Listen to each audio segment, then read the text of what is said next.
Gado Agro, com Kellen Severo. Oferecimento Ihara.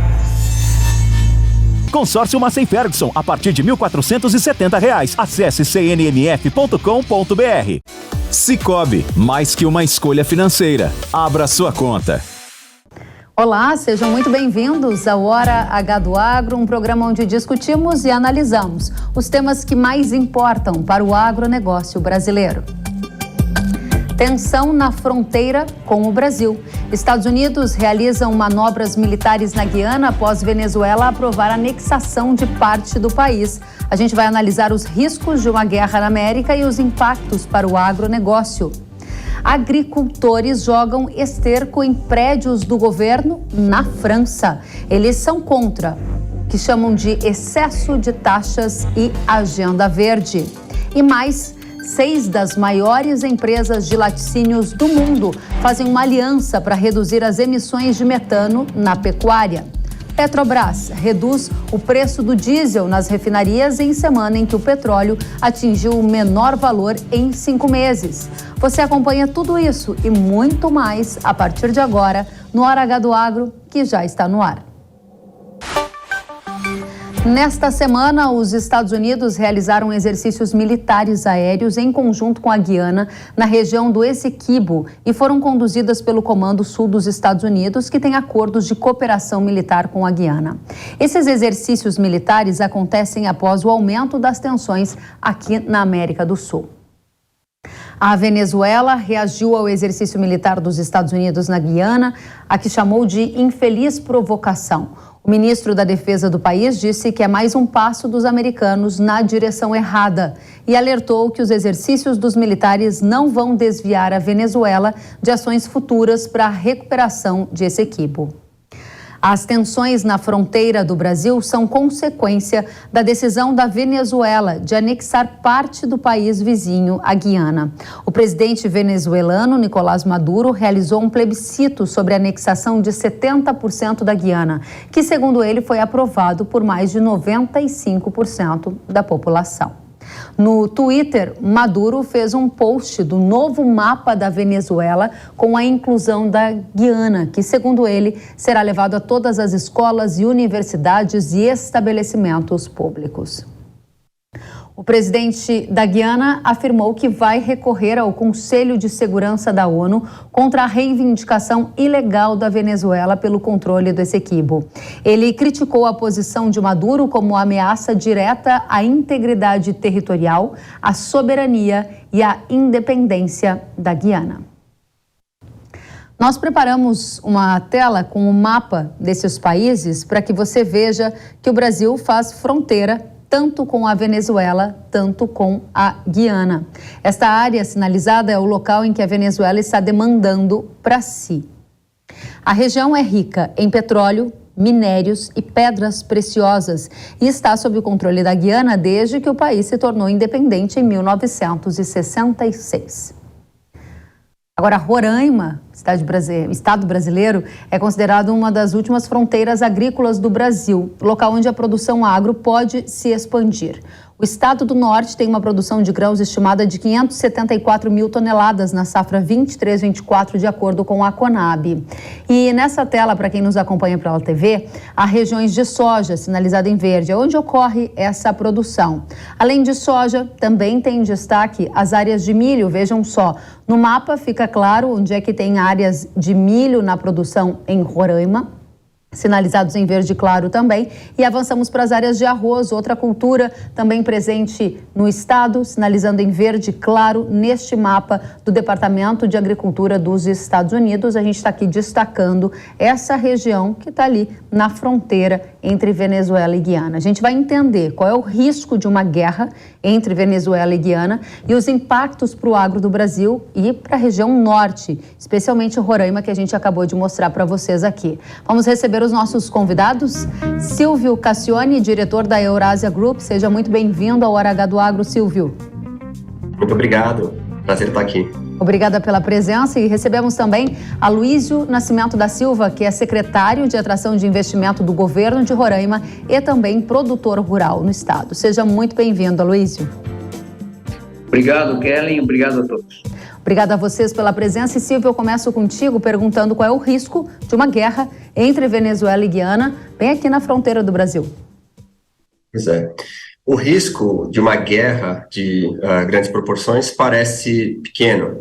O que é mais provável parece ser algum tipo de provocação militar na fronteira, da fronteira da Guiana com a Venezuela, mas não envolvendo o Brasil. Lembrar que o Maduro parece ter muito mais interesse numa mobilização interna antes das eleições marcadas para o ano que vem, do que num envolvimento militar de grande porte, para o qual ele não parece estar tão preparado. Claro que a Guiana ela é um país com poucos recursos militares, mas ela envolve interesses muito grandes dos Estados Unidos e outros grandes países. As manobras militares dos Estados Unidos naquela região já são indicativo de que, para o Maduro, pode ter muito a perder arriscando uma guerra de larga escala contra a Guiana. Por outro lado, algum tipo de provocação, atravessar a fronteira, fazer algum tipo de manobra na costa, é algo que vai manter a população, a opinião pública venezuelana,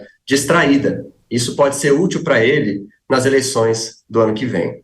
Agora, sem uma guerra de grandes proporções, que foi o que você acabou nos dizendo agora, é possível que ele consiga anexar parte desse território que ele está querendo anexar? Não. Sem uma invasão, para o qual há muitas dificuldades logísticas, inclusive, ele não vai conseguir anexar o território ou forçar as petroleiras que ocupam já alguns campos ao longo da costa, não vai conseguir forçá-las a direcionar a produção de petróleo para a Venezuela. Esse tema, ele já vem sendo tratado há muitas décadas nos tribunais internacionais. E a única maneira para a Venezuela ocupar esse território é ganhando por meio dessa arbitragem, algo que também parece distante. Esse é o ponto que o Brasil vem fazendo. O Brasil e outros países da região vêm comunicando ao governo da Venezuela que não seja feita nenhum tipo de ação militar, que esse tema seja tratado exclusivamente por meio da diplomacia. Até porque para o Brasil, cujas fronteiras foram definidas, na maior parte, por arbitragem, inclusive a fronteira com a Guiana, não existe nenhum interesse de reabrir esse assunto pela via militar. Muito bem, obrigada, Silvia. Luísio, você vive em Roraima, é produtor rural e secretário de governo. Qual é a sua visão sobre o risco de uma guerra na sua região e qual é a situação hoje? Está tudo muito normal ou já tem movimentações militares por aí? Bom, todos acabam ficando tensos, efetivamente, né? Existe movimentação militar, sim, da parte do nosso exército. O Silvio mencionou, não há possibilidade alguma de uma invasão sem o auxílio do território brasileiro. Então, basicamente, por isso que a gente fala que não tem uma invasão, porque o Brasil até então, apesar de que não for tão firme, mas ele está falando que não tem que ir para o lado da diplomacia mesmo. O setor do agro vem crescendo violentamente, e nós não podemos deixar de colocar números aqui. Para vocês terem uma noção, 2019, 20, 21 e 22, nós exportamos 1,1 bilhão de dólares para a Venezuela. Todas as exportações, dos quais 744 milhões foi para a Venezuela. Óleo de soja, açúcar, farinhas e vários outros subprodutos. Nem todos produzido aqui, mas Roraima tem esse benefício, então a gente não pode jogar fora. Em contrapartida, a gente tinha uma exportação muito pequena para a Guiana. Esses últimos 4 anos de referência que eu fiz foram 32 milhões de dólares, mas este ano aconteceu já o inverso. A Venezuela já está comprando menos, o ano de 2023, até agora, até novembro, ela comprou 331 milhões de dólares, e, em contrapartida, a Guiana cresceu para 30 e poucos milhões de dólares só esse ano, mais do que os últimos 4 anos. Nós estamos preocupados porque uma grande alternativa nossa, logística, é através dos portos que a Guiana vem implantando. Então, nós estamos de Boa Vista, capital de Roraima, até Georgetown, em torno de 680 quilômetros. dos quais a parte que não está asfaltada, que é dentro do território deles, está sendo feito o asfalto por eles, e essa região do Essequibo, ela é toda ligada a nós, né? E, então, para nós é muito importante que não ocorra guerra alguma, e muito pelo contrário, a gente quer que cada um siga a sua maneira, que estão trabalhando, o povo é que decide entre eles, mas só que será muito ruim para todos, principalmente para o Brasil, porque nós, o agro, o setor primário aqui, vem sendo uma alternativa, vem crescendo muito rápido, através de atitudes que foram pautadas desde a primeira gestão, que eu faço parte, basicamente há 5 anos, do governo Antônio Denário, em cima de solidez e principalmente para nós diminuirmos a nossa, a parte de garantia de alimentos, não só para nós, como para o norte do Brasil todo e também o excedente exportar, né? Muito bem, agora continuando com você, Aloysio, você fala, e o Silvio também, e todos nós, né, não há interesse, a gente quer a manutenção da paz aqui no nosso continente, mas a gente vê a Venezuela interessada, sim, na anexação dessa região, e um dos caminhos seria o caminho militar. Neste momento, a situação hoje em Roraima é uma situação de paz, de tranquilidade, ou você já vê agricultores, produtores rurais, até a dinâmica do Estado um pouco alterada em função de fazer fronteira com essas regiões onde um eventual conflito pode acontecer? Até então não está tendo essa tensão. As pessoas, a preocupação é lógica, né? No caso específico da secretaria que eu estou, Secretaria de Atração de Investimentos, as pessoas realmente falam, e aí, como que faz? Eu vou, não vou, vou investir aí ou não? Pode ou não pode ter a guerra? Então a gente vem passando isso, nós estamos muito em cima de toda ou qualquer mudança que possa vir. Nós temos um detalhe muito forte, que o mundo inteiro já sabe, e é bom que todos os brasileiros tomem isso como atenção. Entrou pela nossa divisa, nos últimos 4 anos e pouco, basicamente 1 milhão de venezuelanos entraram no Brasil, ou estão no Brasil, ou parte que tinha um pouquinho mais de recursos foram para outros países, principalmente Uruguai, Argentina e assim por diante. Mas nós temos 160 mil venezuelanos morando em Roraima.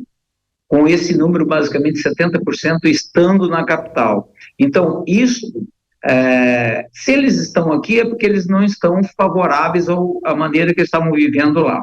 Mas a gente tem a preocupação de que parte de que estão aqui pode ser favoráveis. E aí, né, como é que você faz? Então, você pode, do dia para a noite, você ter uma quantidade de pessoas aqui favorável a isso. Então, nós estamos, e a parte de inteligência, inclusive do Exército, a BIM, estão trabalhando muito forte, e a gente tem essa preocupação. Mas os próprios venezuelanos que estão aqui, que a gente tem muita assistência da parte do governo do Estado para eles não querem isso, inclusive eles querem que efetivamente a Venezuela mude para que eles possam retornar e assim por diante. Muito obrigada pelos esclarecimentos. Silvio, eu volto com você, e você já disse da sua percepção de que não haveria espaço para uma guerra de grandes proporções. A minha pergunta é, a Venezuela, ela pode enfrentar problemas logísticos em função da selva, da região, para fazer uma ofensiva militar, e você acredita piamente de que a gente vai ter uma resolução diplomática para essa situação? Não são só problemas logísticos, são também problemas econômicos, né? Ao entrar em conflito com a Guiana, a Venezuela perderia as recentes medidas que foram adotadas pelos Estados Unidos de alívio das sanções. São medidas que foram colocadas, oferecidas pelo governo americano, com a promessa de eleições livres no ano que vem. E uma das condições é não haver nenhum tipo de agressão militar à Guiana. Maduro, ele, ao realizar o referendo, fez um teste de apoio. Essa parece ter sido a grande intenção, era mobilizar os eleitores da Venezuela depois das primárias da oposição. A oposição realizou primárias, mostrou uma grande capacidade de mobilização, e para o Maduro era importante fazer o seu teste para saber se ele pode, de fato, se arriscar em eleições livres no ano que vem. Tá? Mas falta um ano para essas eleições. E nesse período é importante para o governo da Venezuela, para o regime do Maduro, manter acesso a essas vendas de petróleo, a esses recursos que eles têm à disposição com o alívio das sanções. Colocar isso a perder com provocações em relação à Guiana, sem falar nas dificuldades logísticas e materiais que envolvem uma empreitada desse tipo, parece improvável. Tá? Okay. Também existe o argumento de que a Guiana tem muitas reservas de petróleo, e isso poderia ser um fator a mais atraindo Maduro e Venezuela para aumentar a capacidade de produção de petróleo. Mas a Venezuela já tem reservas gigantes de petróleo, que ela tem tido dificuldades de elevar a produção. Então, por que ela iria agora entrar nesse conflito, pôr a perder o acesso aos recursos que ela consegue com o alívio das sanções, se ela nem vai poder explorar esse petróleo no curto prazo? São todos fatores que fazem crer que esse risco de conflito, ele parece mais limitado, parece mais algo voltado para a mobilização interna, mais um teatro interno do que, de fato, uma guerra. Como que essa situação termina na sua avaliação? Porque a gente observa uma guerra na Europa, uma guerra no Oriente Médio, agora tem esses movimentos aqui, Silvio, por parte de Maduro, e há uma preocupação porque está na fronteira do Brasil. Ao mesmo tempo, a gente tem uma expectativa de que a paz continue a reinar. Qual é a solução de mais curto prazo para essa situação que a gente está vendo?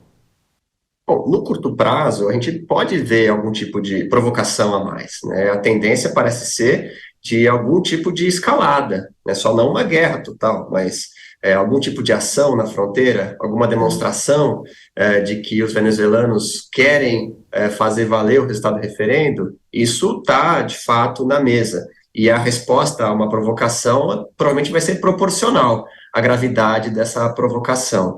Essa deve ser a história até as eleições.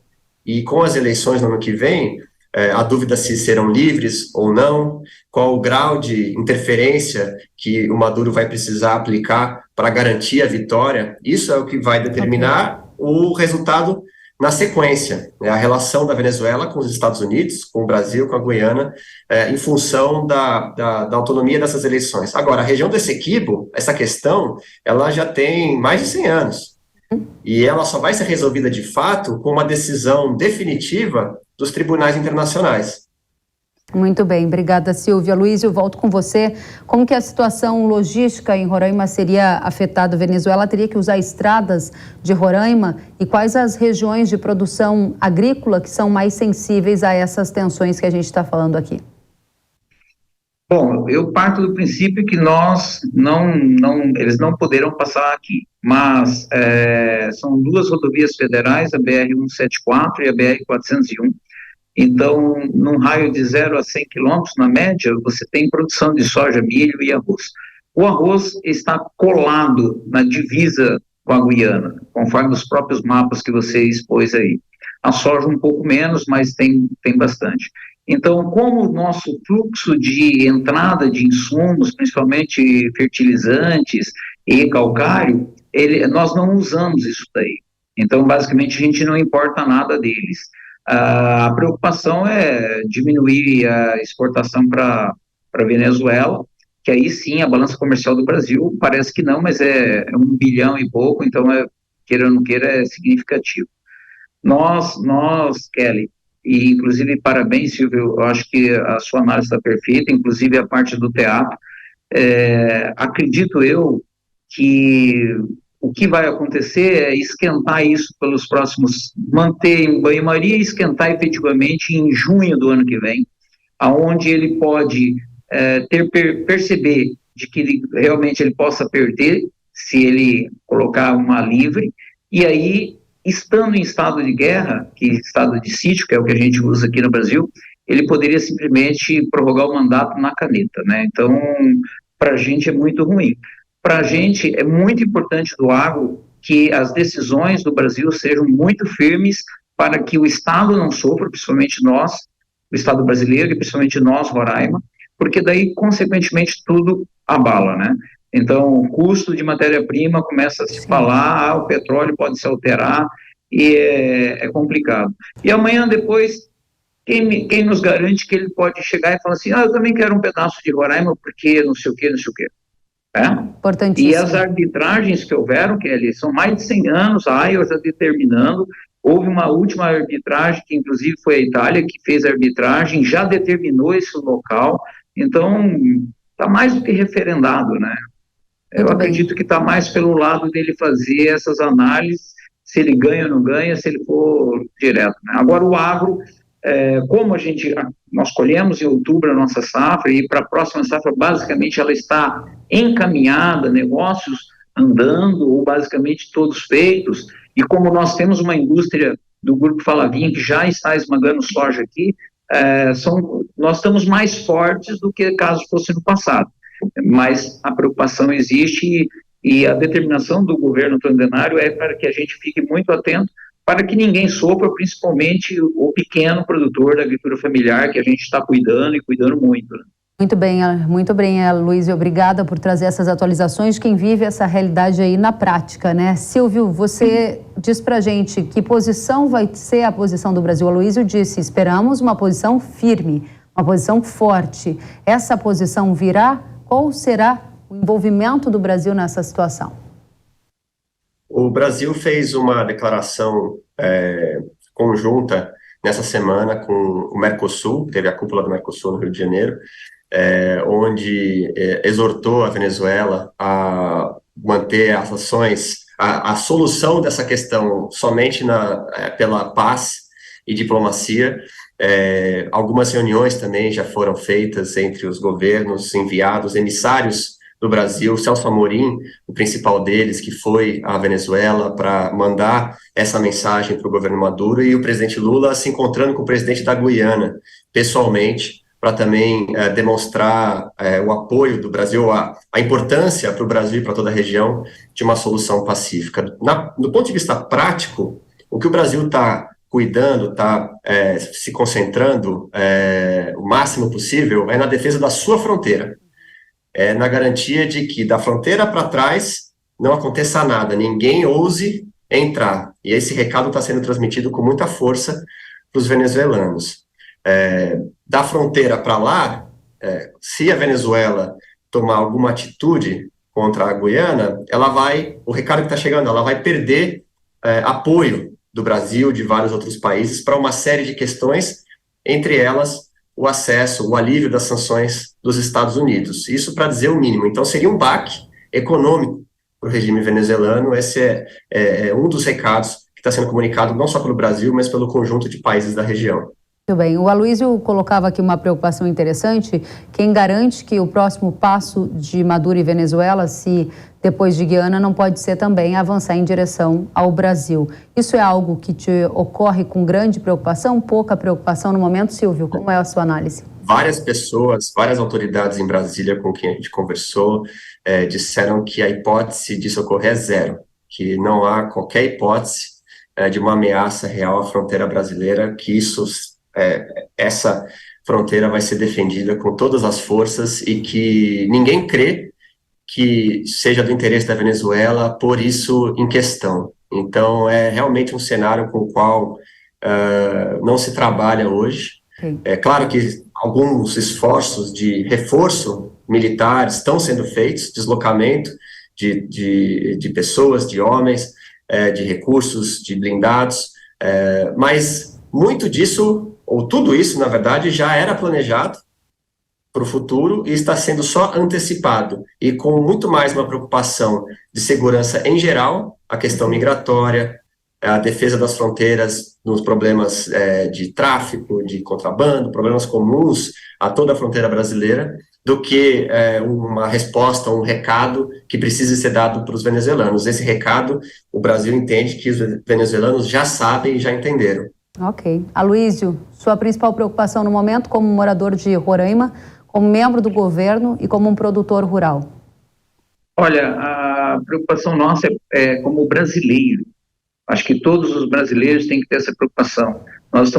O Brasil está passando por um momento de dificuldade, o mundo todo vem passando, pós-pandemia, então nós temos que reagir sempre pensando em cuidar dos brasileiros. Nós, especialmente, estamos fazendo um trabalho muito forte, porque somos amazônidas.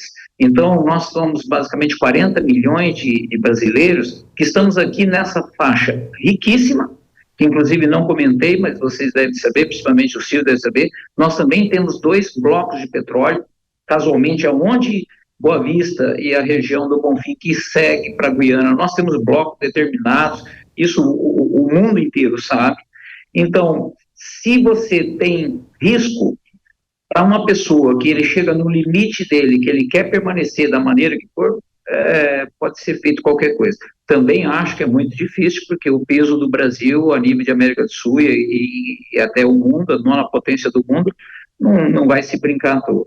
Então, Kelly e Silvio, eu fico muito feliz da gente poder participar, e você, Kelly, abrir esse canal, sempre a gente vai estar à disposição, mas vamos deixar bem claro para o brasileiro, eu moro no Paraná, inclusive eu sou do Paraná, estou aqui há 22 anos, eu não tenho nada a ver com isso. Todos nós temos. A gente tem que estar efetivamente preocupado, porque sofreu, se a gente perder, se o Estado perde, nós somos o menor Estado em relação à PIB do Brasil, estamos fazendo um trabalho muito forte para que a gente tenha o poder de mando efetivamente e ajudar a controlar a Amazônia e dar essa segurança alimentar e energética e assim por diante.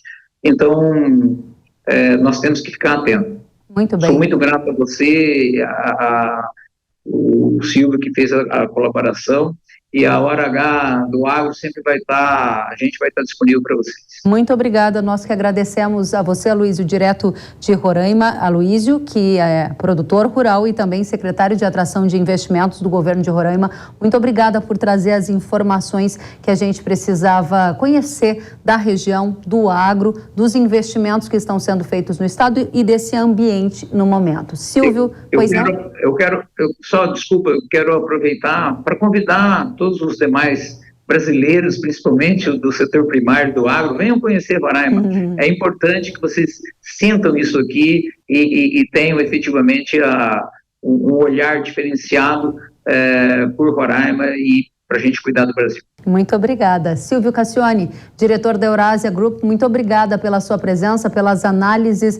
Volte sempre, você também é muito bem-vindo. Com certeza, muito obrigado. Obrigada a vocês, até a próxima. E nesta semana, produtores rurais da Bretanha, região localizada no oeste da França, realizaram diversos protestos.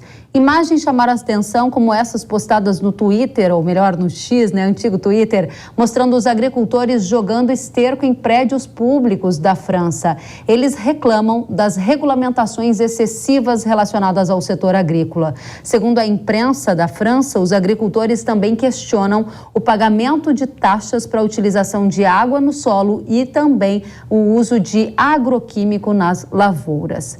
Outro motivo de protesto é o acordo entre Mercosul e União Europeia. Um jornal francês cita que os agricultores estão furiosos com o tratado, que poderia abrir espaço para a carne do Brasil no bloco econômico. A gente tem imagens para mostrar para vocês e a gente vai continuar nesta cobertura. Indo direto até a Europa neste momento, onde está Luca Bassani, que é correspondente internacional da Jovem Pan e traz mais informações sobre essa onda de protestos. Primeiramente, Luca, seja muito bem-vindo ao Hora H do Agro. Boa tarde a você, Kelly, e a todos que nos acompanham aqui na Hora do Agro.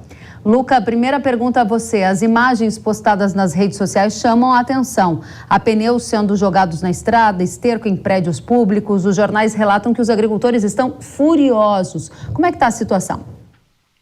Estão mesmo furiosos em uma das regiões agrícolas mais importantes da França, a Bretanha, que é localizada no oeste da França, que também tem um histórico de separatismo, por ter uma cultura, uma língua até diferente do francês padrão que nós temos em Paris e em outras regiões.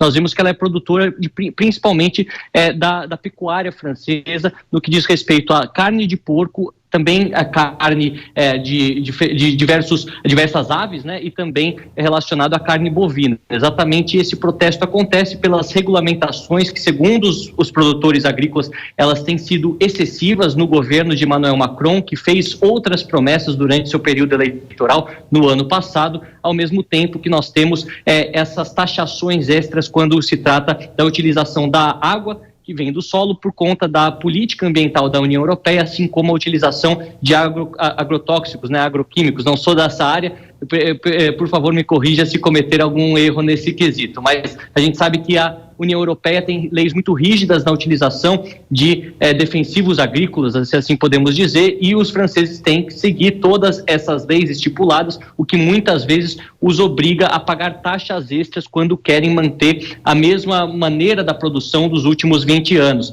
Nós vemos que esterco foi, então, jogado em prédios públicos em principais cidades da região da Bretanha, além, é claro, de pneus sendo queimados e muitos protestos com tratores, algo que é comum também outros fazendeiros, produtores agrícolas realizarem na França, que tem uma extensa história de protestos, né? A gente vê que o presidente Emmanuel Macron tem se reunido com algumas dessas forças que representam os produtores agrícolas, tanto na Bretanha quanto em outras regiões do interior da França, e muita pressão acontecendo, inclusive para a França ser contrária ao acordo que poderia sair do papel depois de mais de 20 anos entre Mercosul e União Europeia, que de fato abriria os mercados europeus para grande parte da produção agrícola brasileira, agropecuária brasileira, principalmente a carne, o que seria algo desvantajoso para o mercado francês, considerando a competitividade do produto brasileiro e como muitos deles perderiam espaço dentro do mercado europeu. Então, excelente, é algo muito importante de se mencionar, e provavelmente a França seja o fiel da balança para saber se esse acordo sairá do papel ou não.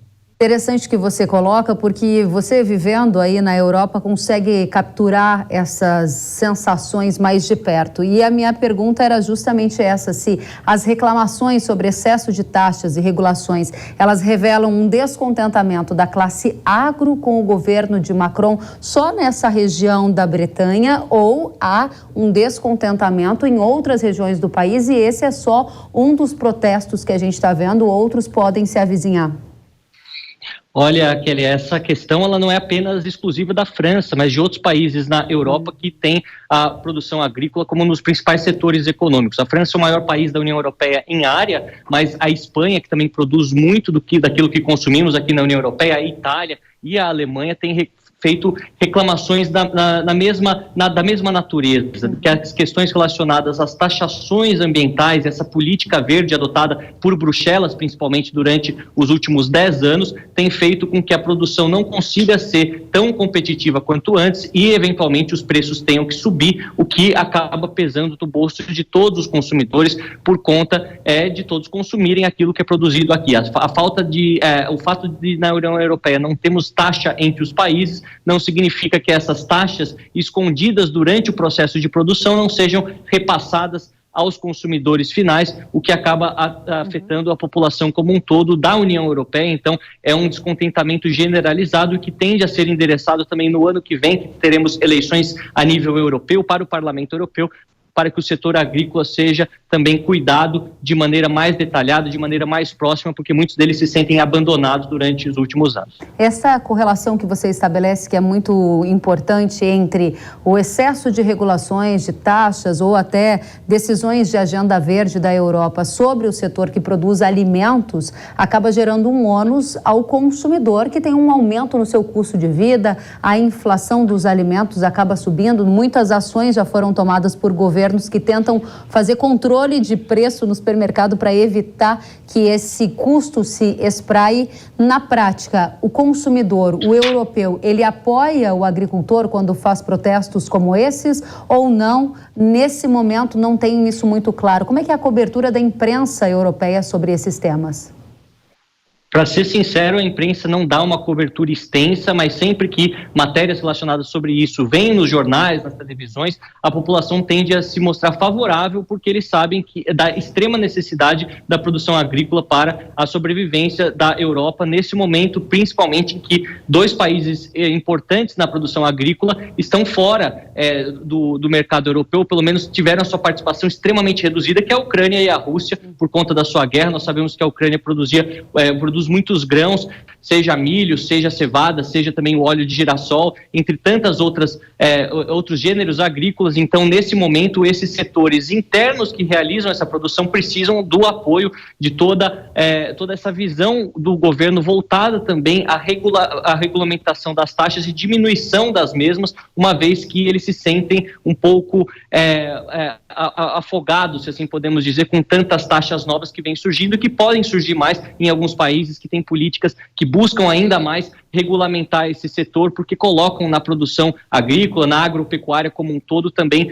causas para o efeito estufa, causas para os efeitos climáticos que temos no mundo, e isso acaba dividindo a sociedade, como nós vemos. Muitos desses agricultores realizam essas manifestações corriqueiramente e fazem com que o presidente da França, no caso, se volte mais para o setor que tem sido, como eu disse, eles têm sentido abandonado durante pelo menos os últimos 8 anos de Emmanuel Macron. Eles chamam de vilanização do setor agro, né? Luca Bassani, muito obrigada pela cobertura direto da Europa dos protestos de agricultores que, entre outras ações, jogaram esterco em prédios do governo, mostrando a contrariedade com as altas das taxas e a agenda verde na Europa, especialmente na França, essa cobertura. Luca Bassani, correspondente internacional da Jovem Pan, volte muito mais vezes. Até a próxima. Até a próxima. Obrigado. E depois do intervalo, você vai ver que os preços do petróleo caíram para um dos menores patamares em 5 meses. E aqui no Brasil, a Petrobras reduziu o valor do diesel nas distribuidoras. Será que os combustíveis vão cair mais a partir de agora? As perspectivas para 2024 e um debate maior ainda sobre a questão do leite e do metano na pecuária depois do intervalo. Eu aguardo você.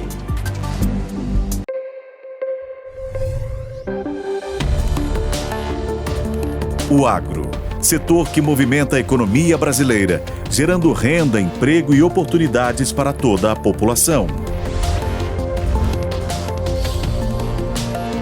Hora H do Agro, com Kellen Severo.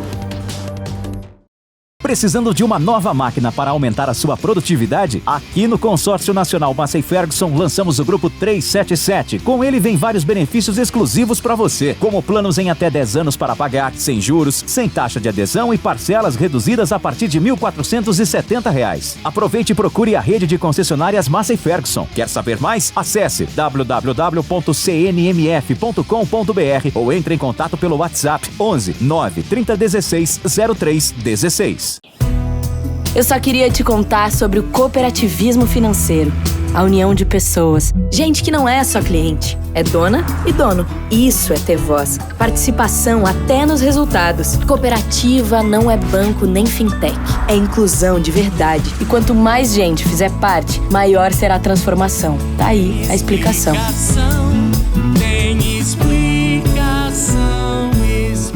Mais que uma escolha financeira.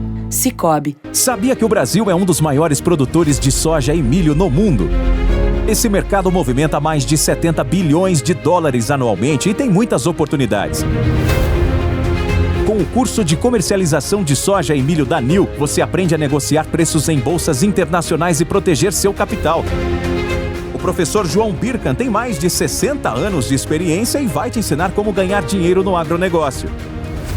Garantir uma taxa melhor do dólar para daqui a 12 meses. Esse curso é ideal para você que quer trabalhar com trading de soja e milho no mercado financeiro e para você que é produtor e quer potencializar os lucros com sua safra. Ingresse no setor que mais cresce no Brasil. Acesse nilcursos.com.br e inscreva-se.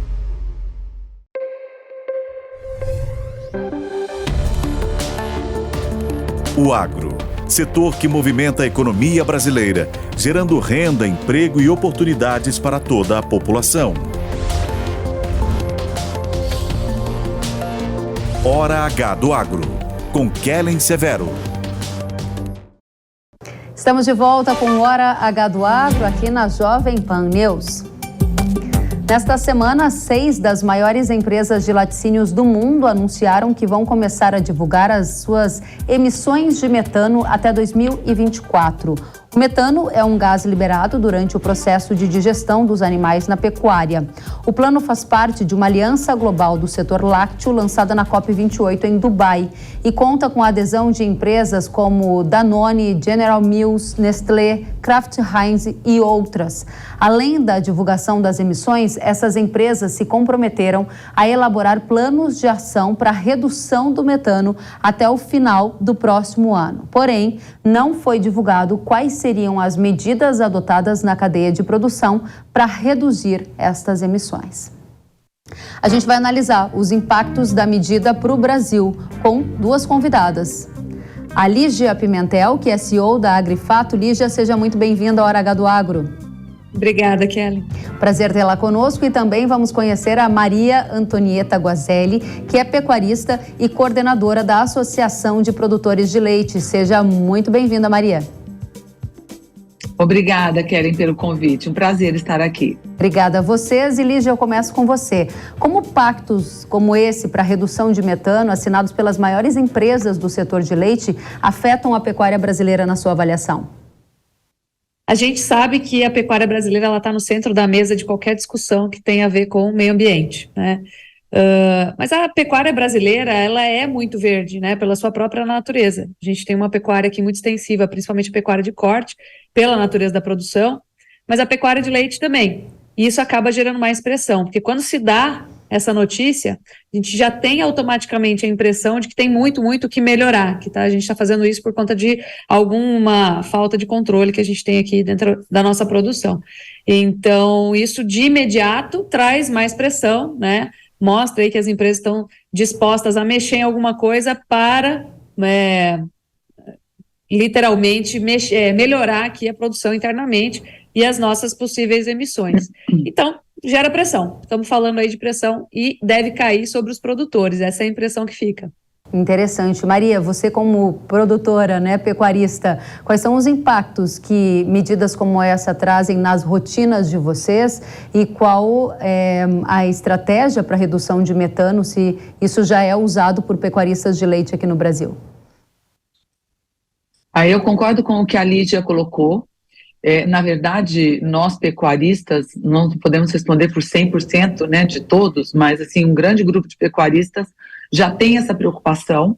Então, por exemplo, uma ação de redução importante de metano, na verdade, captura de metano, é o captar esse metano do esterco, do chorume, através de um biodigestor e canalizar esse gás para a produção de energia elétrica.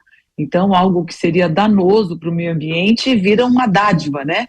Que nós temos, então, isso já é uma realidade em muitas fazendas, a fabricação, a geração de energia elétrica utilizando o metano. Então, isso é um destino importante que os pecuaristas de leite dão e também alguns de carne dão para o metano. Outro ponto importante que nós temos que citar, de um modo geral no Brasil, é que as propriedades têm, no mínimo, 20% de reserva legal. Esse é um outro ponto também que a gente tem que considerar.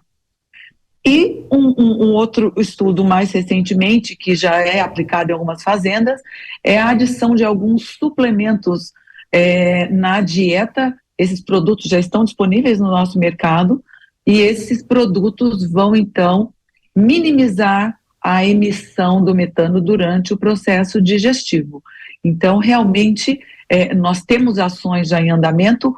Óbvio que sempre tem coisa para melhorar, sempre tem coisa para fazer, mas já existem várias iniciativas. Interessante, Maria. Agora, Lígia, você dizia anteriormente que medidas como esses pactos que a gente acaba de noticiar aqui, que foi acordado entre as gigantes do setor de leite lá na COP, elas recaem sobre o produtor. Você dizia isso na rodada anterior. Como que se comprova essa adoção de boas práticas? Isso já está em curso no Brasil e a não adoção dessas práticas, ela pode tirar o pecuarista da cadeia de fornecimento dessas indústrias, Lídia? De forma natural, Kellen, de forma natural, o pecuarista que não atender aos critérios que fazem mais sentido de serem adotados, ele está naturalmente fora da cadeia. Por quê? Porque hoje a gente fala que a gente precisa produzir mais numa mesma área, né? Ou seja, produzir, por exemplo, mais volumoso. Né, está muito ligado, por exemplo, com a dieta do ruminante, que precisa pastar e ruminar para poder produzir. É claro que no leite, por exemplo, a gente tem ambientes mais confinados, mas mesmo assim faz parte da cadeia. Então, nós já temos visto o índice de terras degradadas no Brasil, de pastagens degradadas, reduzir, inclusive áreas de pastagem reduzindo da década de 90 para cá, de 190 milhões de hectares para os atuais 160, mais ou menos. E isso faz o quê? Com que a pastagem aprisione e sequestre mais CO2, que, por sinal, faz parte da decomposição do metano. Então, eu acho que esse é o ponto mais fácil de mexer, mas é lento. É lento, tanto que a Embrapa acabou de soltar um projeto aí para aumentar a velocidade da recuperação de pastagens degradadas no Brasil. E o que todo mundo quer é um milagre, né? A coisa sendo feita da noite para o dia, considerando o ritmo da agropecuária, tá certo?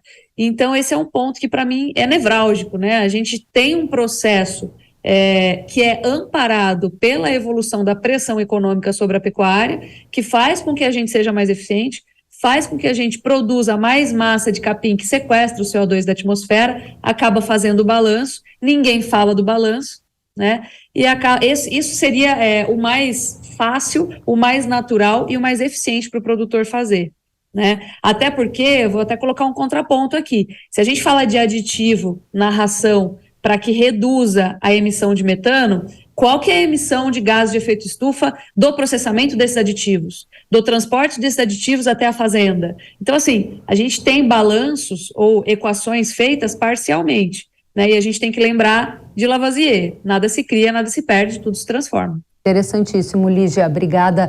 Maria, quem deve arcar com o custo de implementar essas medidas no campo? Porque a gente vê acordos sendo assinados, como esse do metano, a gente vê a pecuária leiteira muito no foco da agenda verde, também em regiões da Europa, com uma certa vilanização, eu até diria desta forma. E a minha pergunta para você, que é produtor e que é membro da Abra Leite aqui no Brasil, é: como faz para não ficar fora da cadeia? Mas e o custo de tudo isso é de vocês, pecuaristas, ou tem alguma sinergia com alguma indústria ou com governos para ajudar na implementação dessas teses? Então, eu li o acordo, a declaração que foi feita lá na COP28, e lá deixa muito claro que essas empresas devem prover um suporte técnico e um suporte financeiro para os fornecedores de leite. Só que isso nós não sabemos como irá acontecer. Mas eu acho assim que o desafio número 1 é a medição. Hoje nós não temos medição nem de metano nem de CO2 nas fazendas. Hoje não tem uma medição que seja homologada, incluindo a terceira parte. Então eu acho que o passo inicial é vamos buscar uma metodologia de medição para saber se nós melhoramos, pioramos, como nós estamos, qual é o nosso balanço, qual é o nosso saldo hoje. Nós não temos isso, temos algumas iniciativas, inclusive da própria Embrapa, mas de fato, uma metodologia que se aplique a todos os sistemas de produção, que são inúmeros, né? Confinamento, pasto, semi-confinamento, e assim vai, freestyle, compost barn, ou seja, eu acho que esse é o ponto número 1. Depois, considerando que nessa declaração haverá esse apoio, mas ninguém sabe como será. Eu acredito que o ônus maior, não só o ônus financeiro, mas o ônus de responsabilidade ficará a cargo do produtor, sim. Eu acho que a indústria deve apoiar, mas o produtor que tem que seguir adiante. E aí, também, como a Lígia já disse, é o seguinte, é um caminho sem volta. Então, nós, produtores, o quanto antes nós nos engajarmos em todas essas ações em prol de sequestro de carbono, redução de emissão de metano, a questão da fazenda integrada, né, aquela economia circular, o quanto antes nós nos envolvermos com todas essas frentes, todas essas iniciativas, melhor será para todos nós. O ponto é que, quando você olha o grupo de produtores de leite no Brasil, ele é muito heterogêneo. Então, aí tem um baita desafio, né, para a gente colocar todo mundo com o mesmo objetivo, com o mesmo conhecimento, etc. Interessante. Agora, a Maria fala sobre um caminho sem volta em relação à adoção dessas medidas. A gente está aqui falando sobre esse pacto do metano da cadeia leiteira. Lígia, você acha que é um caminho sem volta e o degrau de exigência da agenda verde sobre a pecuária só vai aumentar? Eu acredito que sim, e eu acho que quanto mais a gente faz, mais eles exigem, né? Como falei, para mim, uma das pecuárias mais verdes do mundo, se não a mais verde, talvez compita aí com a Austrália, né? Mas é a brasileira. A gente tem uma pecuária muito extensiva aqui, e uma pecuária que na última década se tornou muito eficiente nesse sentido. Então, eu acho interessante a gente lembrar que, por exemplo, quando você lê os folhetos, né, ou você lê os planos que dizem respeito a essas exigências, essas mudanças, essas medições da cadeia, é tudo muito subjetivo. Por quê? Se você pegar os padrões, né, eles estão todos relacionados com os indicadores do IPCC, né, o painel intergovernamental de mudanças climáticas. E o IPCC adota como premissa a pecuária norte-americana. E a pecuária norte-americana, ela tem emissões diferentes das emissões brasileiras. Então, se você pegar a emissão de metano, dióxido nitroso, acho que é a que mais chama atenção, né? A gente fala menos do óxido nitroso. Tem 60% a mais de emissões de dióxido nitroso na pecuária norte-americana do que na pecuária brasileira. Tem estudos, inclusive, da Unesp, que provam isso, que trazem essa informação, né? Então, qual que é a equação que a gente vai fazer? É com base nas premissas do IPCC, que trazem em suas equações, por sua vez, as premissas da pecuária norte-americana, e a gente vai adotar isso para toda a pecuária brasileira, e aí eu volto na fala da Maria, que perfeitamente ela explicou como que a gente faz para padronizar essa equação para a pecuária brasileira, que tem uma gama, um leque de variações aí enorme, né? Então é tudo muito subjetivo, a gente vai adotar isso, medir isso como, né? Por etapa, por nível de degradação de pastagem, por processo, vamos considerar aí o que vem de fora da cadeia ou não, né? Vamos considerar o balanço também ou não. A gente sabe que 60% a 70%, por exemplo, do carbono está estocado no solo, principalmente em sistemas bem manejados, né? Com baixo nível de degradação, porque degradação sempre existe, né? Em algum nível, em algum grau. Então, a gente falta, eu acho que uma base sólida dentro do que a gente vai tratar. E aí fica difícil, né, a gente imaginar o que pode ser daqui para frente. Então, a gente vai cumprir essa tarefa, tá? E a gente cumpriu essa tarefa, e agora nós vamos ter que mudar essa tarefa, porque mudou a equação. Então, nós estamos falando de uma coisa aqui que é muito difícil de enxergar, porque tem uma variabilidade muito grande no sistema, principalmente se comparando o Brasil com os Estados Unidos e Brasil com o Brasil, e por aí vai. Muito bem, Lígia. Agora, Maria, para a gente entender um pouco do que você dizia na rodada anterior também, você disse que o custo recai muitas vezes sobre o próprio pecuarista, o custo da implementação dessas novas exigências. Dizia também que o acordo prevê algum tipo de colaboração entre indústria e produtor, mas hoje o setor de leite, de maneira geral, vive uma crise de preço. Quando você adiciona custos à produção, mas você não controla o preço do produto, parece que fica bem desafiador permanecer nessa atividade. Qual é o cenário hoje que você enxerga? Então, hoje nós temos um cenário muito desafiador, né? Eu estou na pecuária leiteira há 25 anos, nunca vi uma crise como essa, tenho colegas que estão há mais tempo também, nunca presenciaram, nós tivemos uma em 2003, mas não foi bem menor, bem menos impactante. Então hoje tem muitos produtores que não conseguem vender o seu leite a preço do custo, então não dá para pensar em adicionar nenhum tipo de custo, porque estão tentando sobreviver com esse custo, né? Então, realmente fica bem difícil. Não dá para pensar em adição de custo nenhum, porque os produtores não conseguem mais, né? Não conseguem mais ter essa adição.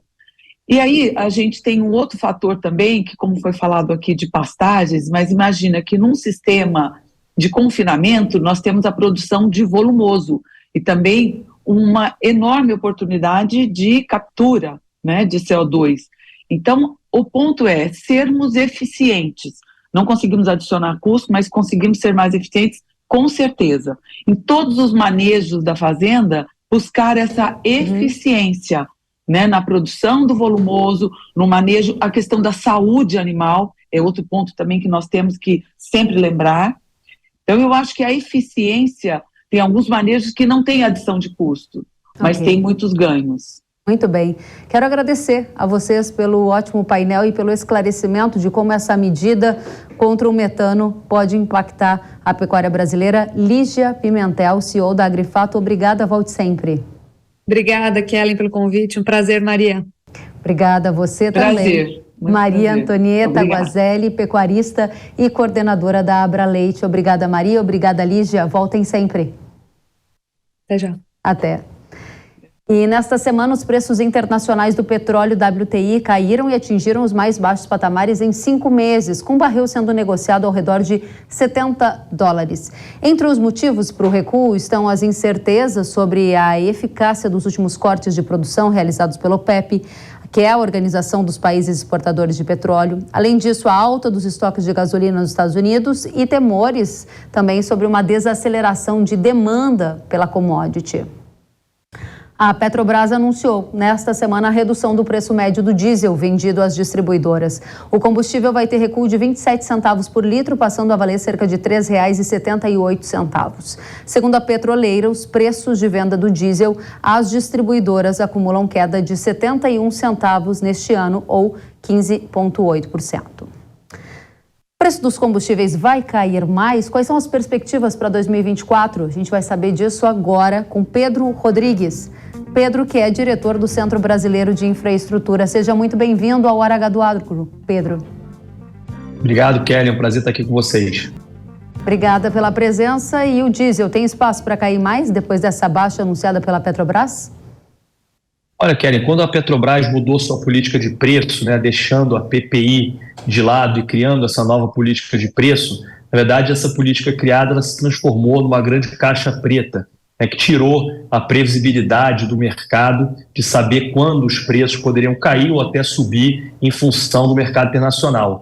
Então, se a gente analisar o que vinha acontecendo nas últimas semanas e meses, a Petrobras vinha com preço defasado para maior, ou seja, vendendo o diesel mais caro aqui dentro do que no mercado internacional. Essa defasagem vinha batendo aí 12%, 13% no decorrer dessas semanas que eu coloquei.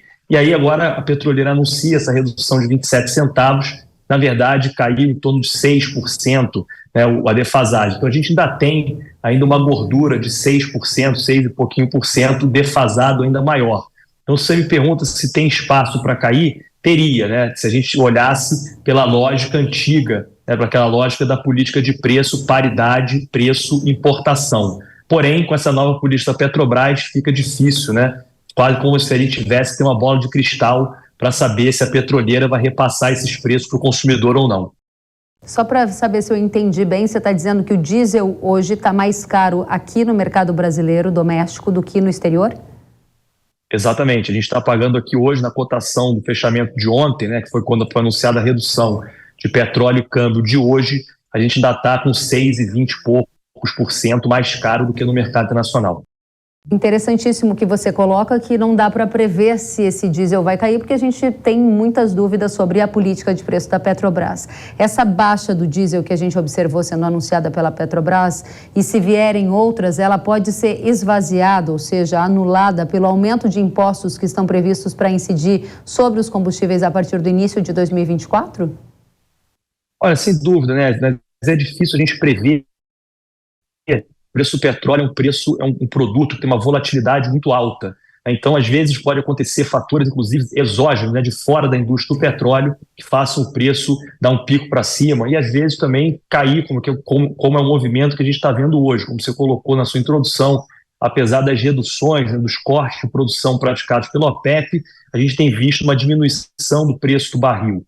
Então, mesmo os aumentos de impostos pode ser, dependendo da realidade do preço do petróleo no mercado internacional e de como a Petrobras vai se comportar nessa política de preço, a gente pode ver sim aumento do preço para o consumidor final na bomba. Em função dos tributos, E Pedro, para a gente fechar, tensões geopolíticas impactam o preço do petróleo, seja essas tensões que ocorrem no Oriente Médio, envolvendo Israel, Hamas, toda essa preocupação se escala ou não escala para outras regiões. Agora temos Venezuela e Guiana aqui com eventuais questões que podem escalar para uma guerra. Objetivamente, a sua visão para o petróleo com essas tensões geopolíticas é uma visão autista? Olha, Kelly, eu acho que, na verdade, como você colocou, a visão para o ano que vem, eu acho que a gente vai ter, em razão das questões macro, principalmente juros dos países, queda de demanda, eu acho que a gente vai ver um petróleo mais barato. Agora, como você também colocou, existem fatores imprevisíveis, que é a guerra, principalmente Hamas e Israel. A gente continua com um conflito entre Rússia e Ucrânia, que não acaba, apesar de estar mais arrefecido. Eu acho que nesse ponto o conflito entre Venezuela e Guiana é menor o impacto para a indústria do petróleo, apesar da Venezuela ser a maior reserva de petróleo do planeta, o fato é que, em razão de embargos, em razão da política e da situação política e econômica do país, a Venezuela é um pequeno produtor comparado à Arábia Saudita, até mesmo o Brasil. Então, acho que para a indústria do petróleo não vai fazer tanta diferença esse conflito se acabar escalando. Mas, como eu coloquei, existem zonas de tensão, o Hamas, Israel e a Rússia e a Ucrânia está falando ali de zonas do Oriente Médio e a Rússia, que é um grande exportador de petróleo. Então, dependendo da escalada desses conflitos, a gente pode ver um pico de preço para cima. Porém, vamos ser um pouco mais otimistas com relação a preço. Se a gente tiver nas condições normais de temperatura e pressão, acredito que no ano que vem, em função dessas questões macro, o petróleo vai ser negociado a preços mais baixos do que a gente viu no ano de 2023. E aí, preço mais baixo para o petróleo, a gente tem que olhar para câmbio e tributo para formar essa tríade aí dos preços, sem contar que a gente desconhece a política da Petrobras, Como você disse, é uma caixa preta. E agora eu tenho um recado para você. Produtores de cana e usinas, chegou a hora de elevar a rentabilidade do canavial ao máximo. Hyper é o poderoso maturador de cana da Yara, que transforma a energia de crescimento em sacarose de maneira rápida, flexível e eficaz.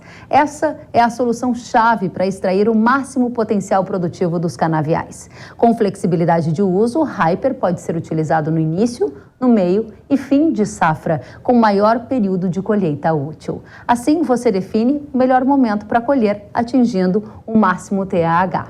Tudo isso resulta na tão buscada produtividade, com ganhos expressivos de ATR a partir de 14 a 45 dias. Eleve a sua rentabilidade ao máximo com Hyper da Yara.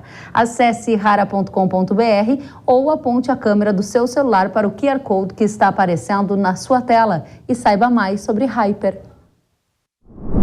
O Hora H do Agro de hoje fica por aqui. Até a próxima semana. Tchau.